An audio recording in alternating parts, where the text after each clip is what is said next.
111 সরকারের শেষটায় safe exit কথাটা আমরা শুনছি, কিন্তু সেই 2007-এর সেই সরকারের সময়, সেই সময় আমরা সেফ এক্সিট ফখরুদ্দিন সাহেবকে বা মইনুদ্দিন সাহেবকে, আমরা জেনারেল মইনুদ্দিন সাহেবকে আমরা নিতেও দেখেছি আসলে, বা তারা একটা এই সেফ এক্সিটের ভাবনাটা ভেবেছেন। যদিও ফখরুদ্দিন সাহেব চলে গেছিলেন, মইনুদ্দিন সাহেব আরও কিছুদিন সেনাপ্রধান ছিলেন, কিন্তু সেফ এক্সিটটা তার মাথায় ছিল এবং তিনি কিন্তু বিদেশে অবস্থান করছেন সেই চাকরি শেষ হওয়ার পর।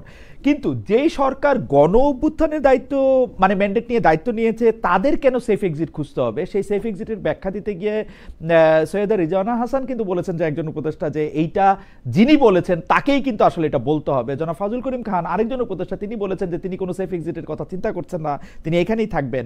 এখন কোথায় গেলে এই গণ অভ্যুত্থানের যারা লিডার, যারা এই সরকার গঠনে অনেক বড় ভূমিকা পালন করলো, তারা এদের প্রতারক মনে করলো যে সেফ এক্সিট নিয়ে তাদের যাইতে হবে?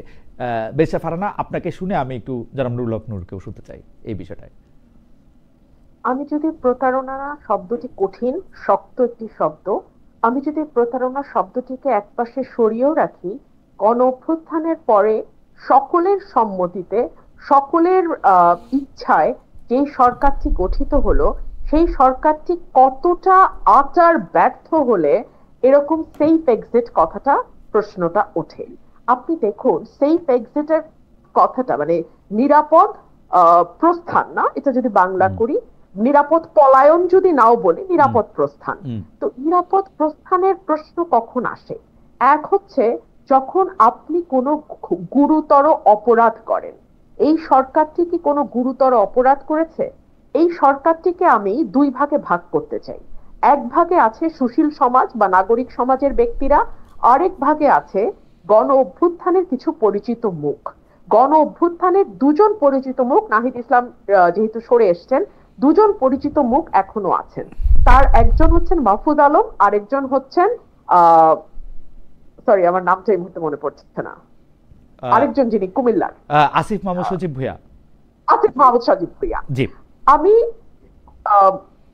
মাহফুজ আলমের ব্যাপারে খুব বেশি বিতর্ক কিন্তু আমাদের কানে আসে নাই, কিন্তু আসিফ মাহমুদ সজীব ভুঁইয়া, তার এলাকা, তার পরিবার, তার পলিটিক্যাল পার্টিতে যোগ দেয়া, মানে কোনটাতে তিনি আদৌ দেবেন, তার নির্বাচন করা, নির্বাচনকে সামনে রেখে 240 কোটি টাকার প্রজেক্ট কুমিল্লায় অনুমোদন করা, যেটা নির্বাচনের ঠিক অব্যবহিত আগেই শেষ হবে বা শুরু হবে, অর্থাৎ ইলেকশনের সাথে ভেরি ক্লোজলি কানেক্টেড।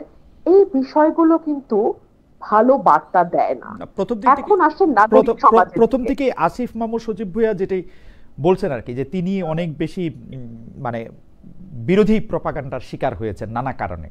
যাই হোক, সেটাকেও যদি আমরা আলাদা করে রাখি, যে মানে তাকে যেহেতু দায়িত্ব দেওয়া হয়েছে, যেমন বিএনপির পক্ষ থেকে তার বিরুদ্ধে যেটা সবচেয়ে বেশি বলা হয়েছে যে ওই দক্ষিণ ঢাকার মেয়র হিসেবে তিনি ইশাককে বসতে দেন নাই, এবং এইটা সম্পূর্ণ তারই সিদ্ধান্ত।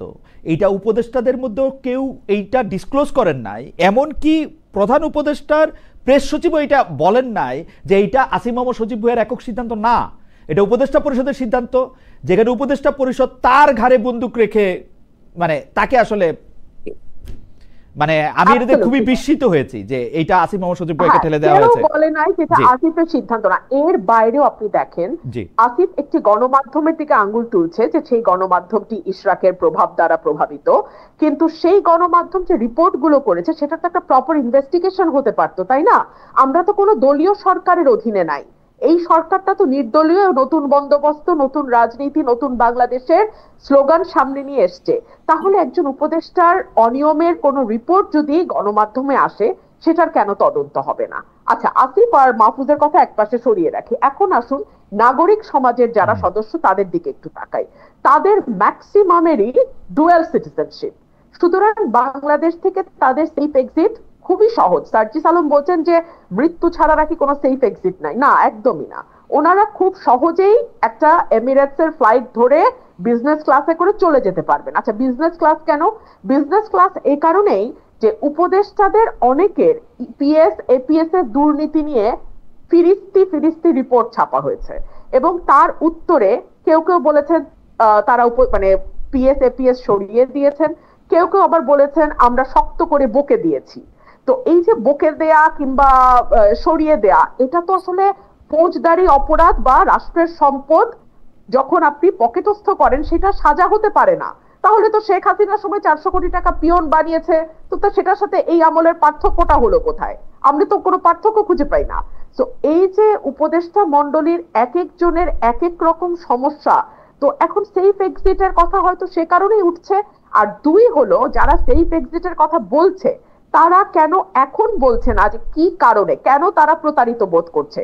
এটা কি তাদেরকে কোনো অন্যায্য সুযোগ সুবিধা দেওয়ার কথা ছিল, দেয় নাই, সেজন্য প্রতারিত বোধ করছে, নাকি অন্য কোনো কারণ আছে? কিন্তু বেরিসা ফারহানা, আমি এই পর্যায়ে এটা লম্বা করতেছি না, শুধু জানতে চাইতেছি যে আমরা তো উপদেষ্টাদের মধ্যে থেকে ছাত্র উপদেষ্টাদের দেখতে পাচ্ছি। আপনি জনাব মাহফুজ আলমের কথা বললেন, জনাব আসিফ মোহাম্মদ সজীব ভাইয়ের কথা বললেন, জনাব নাহিদ ইসলাম এখন আর উপদেষ্টা নাই, কিন্তু তারা তো, আমি যতদূর বুঝতেছি যে তারা মিন করতেছেন ছাত্র উপদেষ্টাদের বাদ দিয়ে অন্য উপদেষ্টাদের।